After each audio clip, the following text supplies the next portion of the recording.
Imagine someone placing a strange, lumpy plant on the ground in front of you and telling you, this will become one of the most important foods on Earth. You probably wouldn't believe them. It doesn't look impressive. It doesn't grow on a tree. It doesn't have a sweet smell.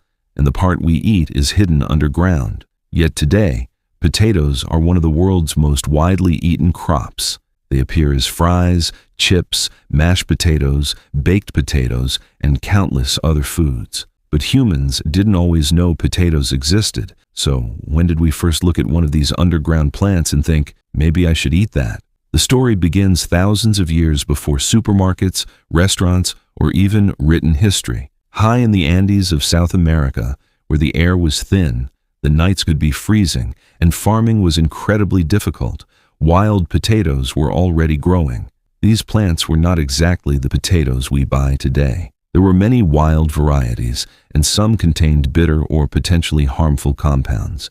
But for ancient people living in the Andes, they represented something extremely valuable, food that could survive conditions where many other crops struggled. The earliest evidence suggests that humans were eating and managing potatoes in the Andes at least several thousand years ago, with archaeological evidence pointing to potato use and cultivation in the region roughly 7,000 to 8,000 years ago. But there is an important distinction here. Humans probably didn't suddenly invent the potato. Instead, generations of people gradually learned which wild varieties were useful, where they grew, when to harvest them, and how to make them safer and more useful as food. And that was a surprisingly important discovery. Imagine living in the ancient Andes. You wake up in a landscape where the weather can change quickly. During the day, sunlight can be intense. At night, temperatures can fall dramatically. Growing crops isn't easy.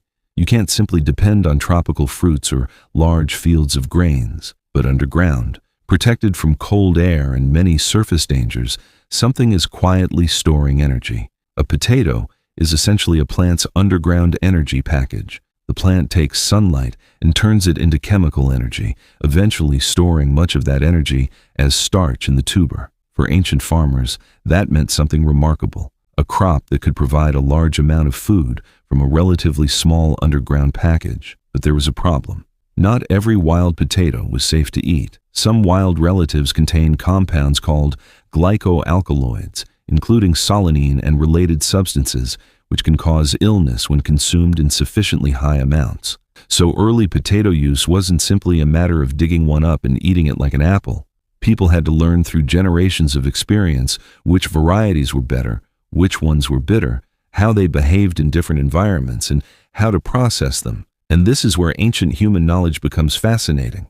The people who lived in the Andes developed sophisticated ways of processing potatoes. One of the most remarkable methods involved freezing and drying them repeatedly, taking advantage of the extreme high-altitude environment. The result was chuño, a dried potato product that could be stored for extraordinarily long periods. Think about what that means. Modern humans have refrigerators, freezers, supermarkets, canned food, and global supply chains. Ancient Andean communities had none of those things, yet they developed a way to transform a perishable crop into something that could be preserved and stored. A potato that might normally spoil could become a durable source of calories, and that changed the role of the plant completely. It wasn't just something you ate when you found it. It could become part of a food system. Over thousands of years, people selected and cultivated potatoes for desirable characteristics, bigger tubers, better taste, better yields, greater resistance to harsh conditions, different colors and shapes. Eventually, this process produced an enormous diversity of potato varieties. And here's something that makes the potato story even stranger. Potatoes weren't originally European. For most of human history, people in Europe had never seen. The potato remained largely an American crop until the age of European exploration. After Europeans reached South America, they encountered crops that were completely unfamiliar to them, including potatoes. Eventually, potatoes were transported across the Atlantic to Europe during the 16th century. But Europeans didn't immediately fall in love with them. In fact, potatoes had a strange reputation. They looked unusual. They grew underground. They belonged to the nightshade family, a group that also contains several poisonous plants. Some people were suspicious of them.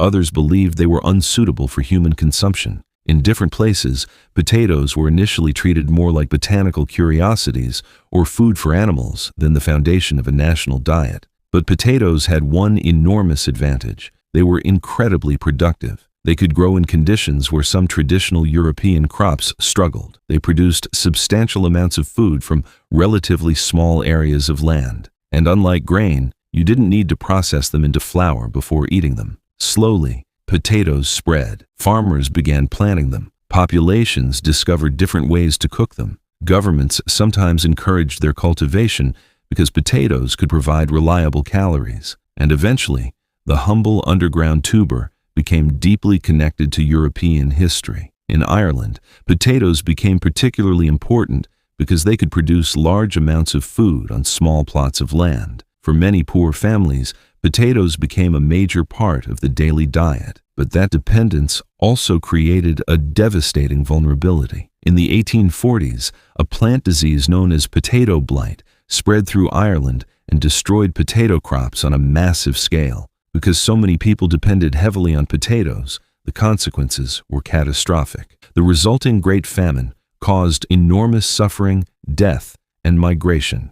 It's a dark reminder that the potato wasn't just a food. Once humans built societies around a crop, the fate of that crop could influence the fate of millions of people. Today, potatoes are everywhere, but their journey is extraordinary. They began as wild plants in the Andes, were gradually selected and cultivated by ancient communities, transformed into preserved foods, carried across an ocean, initially viewed with suspicion in Europe, and eventually became one of the world's major staple crops. So, when did humans first start eating potatoes? We can't give you the exact day, or even the exact person who took the first bite. That moment happened long before writing existed, leaving no record of who discovered it. But archaeological evidence suggests that people in the Andes were using and cultivating potatoes. The first person to eat a potato probably wasn't thinking about changing world history. They were probably just hungry.